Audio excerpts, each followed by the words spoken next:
ഇനിയിപ്പോൾ എങ്ങാനും 2019 ഉണ്ടായിരുന്ന ഭരണസമിതി അല്ലെങ്കിൽ മന്ത്രി ഇവരിലേക്ക് അന്വേഷണം നീളുന്ന സാഹചര്യം ഉണ്ടാകാൻ സാധ്യതയുണ്ടോ? അങ്ങയുടെ ഇൻറ്റ്യൂഷൻ എന്താണ് പറയുന്നത്?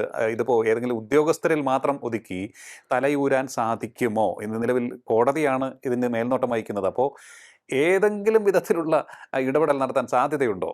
അല്ല, ഇതിൽ സാധാരണഗതിയിൽ ദേവസ്വം ബോർഡ് മെമ്പർമാരിലേക്കോ പ്രസിഡന്റിലേക്കോ അല്ലെങ്കിൽ ദേവസ്വം മന്ത്രിയിലേക്കൊന്നും അന്വേഷണം പോകാൻ സാധ്യതയില്ല. കാരണം കേരള പോലീസാണല്ലോ അന്വേഷിക്കുന്നത്. CBI ഒക്കെ ആണെങ്കിൽ സംഗതി വ്യത്യാസമായി. ഏതായാലും കേരള പോലീസിൻ്റെ സ്പെഷ്യൽ ടീം അന്വേഷിക്കും. സ്വാഭാവികമായിട്ടും ദേവസ്വം മെമ്പർമാരിലേക്കോ പ്രസിഡന്റിലേക്കോ അന്വേഷണം പോകാൻ സാധ്യതയില്ല.